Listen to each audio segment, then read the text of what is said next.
Nominated పోస్టుల భర్తీపై AP సర్కార్ focus పెట్టింది. వివిధ కార్పొరేషన్లో ఉన్న ఖాళీల వివరాలు పంపించాలని జనరల్ అడ్మినిస్ట్రేషన్ డిపార్ట్మెంట్ ను ఆదేశాలు జారీ చేసింది. పోస్టుల ఖాళీలపై త్వరలోనే నివేదిక ఇవ్వనుంది జీఏడీ. నామినేటెడ్ పోస్టులను కూటమి పార్టీలైన జనసేన, బీజేపీకు ప్రాధాన్యం ఇచ్చే అవకాశం ఉంది. దీంతో పాటు టీడీపీ కోసం బాగా పనిచేసిన నేతలు, కార్యకర్తలకు మంచి పదవులు ఇచ్చే యోచనలో చంద్రబాబు ఉన్నట్లు సమాచారం. మొదటి విడత నామినేటెడ్ పోస్టుల భర్తీ ప్రక్రియ ఈ నెల 15న పూర్తయ్యే అవకాశాలు కనిపిస్తున్నాయి.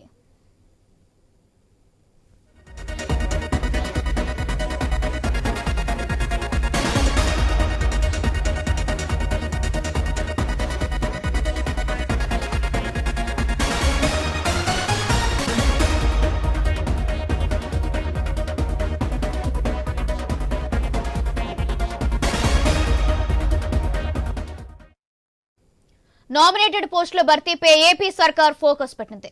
వివిధ కార్పొరేషన్లో ఉన్న ఖాళీల వివరాలు పంపించాలని జనరల్ అడ్మినిస్ట్రేషన్ డిపార్ట్మెంట్ కు ఆదేశాలు జారీ చేసింది.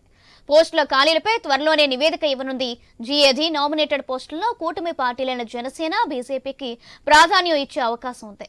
దీంతో పాటు టీడీపీ కోసం బాగా పనిచేసిన నేతలు, కార్యకర్తలకు నుంచి మంచి పదవులు ఇచ్చే యోచనలో చంద్రబాబు ఉన్నట్లు సమాచారం. మొదటి విడత నామినేటెడ్ పోస్టుల భర్తీ ప్రక్రియ ఈ నెల 15కు పూర్తయ్యే అవకాశాలు కనిపిస్తున్నాయి. రైట్, ఇదే అంశానికి సంబంధించి మరింత సమాచారం మా ప్రతినిధి హరీష్ అందిస్తారు. హరీష్,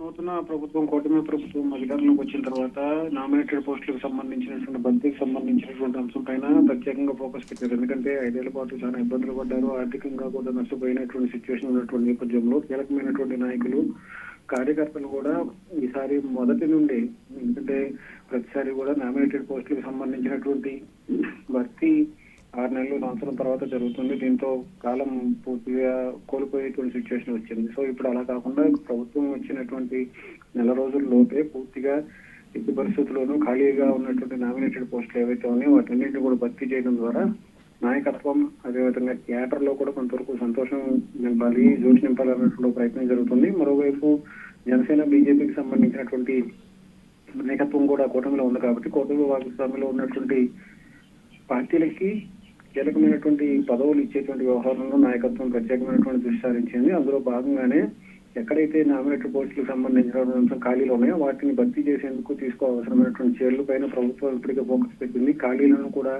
వివరాలను ఇవ్వాలని చెప్పి కూడా జీఏడీకి సంబంధించినటువంటి అధికారులకి ప్రభుత్వం నుంచి సమాచారం అందింది. సో ఇప్పుడు ఈ అంశానికి సంబంధించినటువంటి వ్యవహారం పైన ప్రత్యేకంగా ఫోకస్ పెట్టారు. అందులో భాగంగానే ఖాళీ పోస్టుల భర్తీకి సంబంధించినటువంటి చర్యల పైన కూడా ప్రత్యేకంగా ఫోకస్ పెట్టినట్టుగా మనకు కనిపిస్తుంది. త్వరలోనే వీటిని భర్తీ చేస్తారని కూడా చెప్తున్నారు.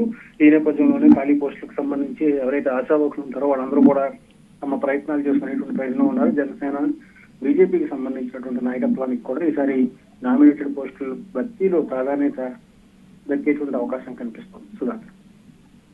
Right, thank you Harish.